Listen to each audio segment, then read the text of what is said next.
अस्सलाम वालेकुम। आज हम एलन ब्रैडली की हिस्ट्री के बारे में बात करेंगे।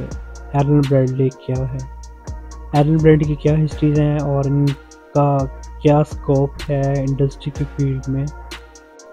एलन ब्रैडली ने हर इंडस्ट्री के अंदर अपना बहुत नाम कमाया।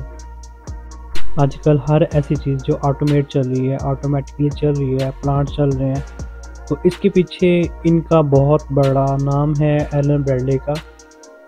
वैसे तो हम बहुत कहते हैं कि इंडस्ट्री के अंदर सीमेंस भी चल रही है, एलन ब्रैडली भी चल रही है, मित्सुबिशी है, पेटेक है एंड सो ऑन, मगर एलन ब्रैडली जो है ये बहुत बड़ा नाम है एक। आज हम इसी टॉपिक पे बात करेंगे, तो तैयार हो जाइए। इस टॉपिक को स्टार्ट करने से पहले मैं आपको एक बात बताना चाहूँगा। एलन ब्रैडली जो थे ये दो पर्सन का नाम है। Doctor Stanton Allen and Lynn Bradley जो थे इनके फाउंडर हैं। इन दोनों नाम से मिलकर ही इनका एलन ब्रैडली की कंपनी का आगाज़ हुआ। फिर हम बात करते हैं इनकी हिस्ट्री के बारे में। सबसे पहले इनकी हिस्ट्री में ये है कि 1901 के अंदर लिन ब्रैडली ने कंप्रेशन टाइप की एक डिस्क ईजाद की जो कि इलेक्ट्रिकल मोटर को कंट्रोल करने के लिए बनाई गई। इन्होंने बहुत बड़ा नाम पाया। स्टार्टिंग में इन्होंने ऑटोमेशन की दुनिया में और इलेक्ट्रिकल की दुनिया में। फिर 1903 के अंदर एलन ब्रैडली कंपनी का क़याम हुआ। हैरी ब्रैडली और डॉक्टर स्टैंटन एलन की मौजूदगी में इनका क़याम हुआ। फिर 1909 के अंदर क्या हुआ, company Pfizer and Smith shop की दूसरी मंजिल पर मुंतकिल हुई। फिर 1910 के अंदर फ्रेड एफ लूक ने इनकी कंपनी को ज्वाइन किया। फिर 1921 में जनरल मैनेजर हुए। फिर 1947 में एलन ब्रैडली के प्रेसिडेंट थे। 1923 के अंदर ऑक्टागॉन लोगो एलन ब्रैडली की ट्रेडमार्क के लिए इस्तेमाल होने लगा। जितनी भी इसकी मैन्युफैक्चरिंग होने लगी इस पे इनका लोगो यूज़ होने लगा। फिर 1934 में इन्होंने सोलेनॉइड स्टार्टर ईजाद किया। 1935 में एलन ब्रैडली के इंजीनियर्स थे, इन्होंने हॉट मोल्डेड फिक्स रजिस्टर्स ईजाद किए जो कि फिक्स रजिस्टर्स रखते हैं और इलेक्ट्रॉनिक्स की दुनिया में इनका बहुत बड़ा इनकलाब आया। फिर 1941 के अंदर इनकी मैन्युफैक्चरिंग के जितने भी कंपोनेंट्स थी, जो भी इनके ज़्यादा थे, इनके कंपोनेंट जो थे वो वॉकी टॉकीज़ के अंदर radar, fighter plans and defence plans. आप समझ रहे होंगे कि डिफेंस प्लान्स और फाइटर प्लान्स, आपको पता ही है, जंगी जहाज़ वगैरह, लड़ाक के तैयारे वगैरह, उसमें ये इनके कंपोनेंट्स का बहुत बड़ा इस्तेमाल होने लगा।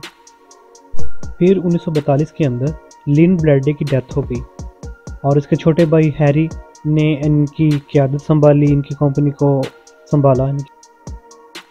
फिर 1951 के अंदर फर्स्ट कंप्यूटर ईजाद हुआ जो कि एलन ब्रैडली के रेजिस्टेंस का बहुत ही यूज़ किया गया और ये फर्स्ट जनरेशन में ही शामिल थे। फिर एलन ब्रैडली फेराइट मैग्नेट से इस्तेमाल हुए जो कि टेलीविज़न की कलरिंग के लिए और कंप्यूटर मेमोरी की कोड्स के लिए इस्तेमाल किया गया।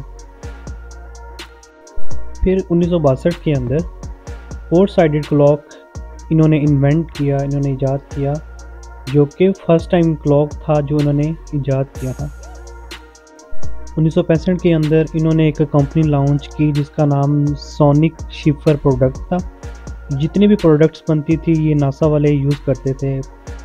फिर क्या हुआ, 1969 के अंदर एलन ब्रैडली के जो कंपोनेंट्स थे चांद तक ट्रांसपोर्टेशन के लिए इस्तेमाल होने लगे और नासा अपोलो 11 इनका मिशन था। फिर 1917 के अंदर इन्होंने प्रोग्रामेबल लॉजिकल कंट्रोलर डिज़ाइन किया जो कि प्रोग्रामेबल बनाई गई। फिर क्या हुआ, 1979 के अंदर इन्होंने डाटा हाईवे कम्युनिकेशन मुतारफ़ करवाई जो कि लॉन्ग डिस्टेंस की कम्युनिकेशन के लिए बनाया गया। फिर क्या हुआ, 1981 में नासा कंपनी ने इनके कंपोनेंट्स का इस्तेमाल किया जो अमेरिका खलाई बेड़े में इस्तेमाल होने लगा। फिर क्या हुआ, 1985 के अंदर रॉकवेल इंटरनेशनल ने एलन ब्रैडली की कंपनी को परचेज़ कर लिया सिर्फ 1.651 बिलियन में। 1994 के अंदर इन्होंने रॉकवेल सॉफ्टवेयर ईजाद किया जो कि प्रोग्रामिंग के लिए इस्तेमाल होने लगे। फिर एलन ब्रैडली की कंपनी ने अपना नाम चेंज करके रॉकवेल ऑटोमेशन रख लिया। फिर एलन ब्रैडले ब्रांड जो थी, इन्होंने सेलिब्रेशन की 100वीं सेंचुरी कंप्लीट होने पर। और किसी का कोई क्वेश्चन हो, कोई बात पूछना चाह रहा हो, किसी का अगर कोई क्वेश्चन है तो कमेंट कर सकता है। जिसका जो भी क्वेश्चन होगा मैं इंशाल्लाह नेक्स्ट वीडियो में इसका आंसर करूँगा। और stay connected, stay with us, and like this video, share this video, and subscribe to my YouTube channel. Thank you. Allah Hafiz.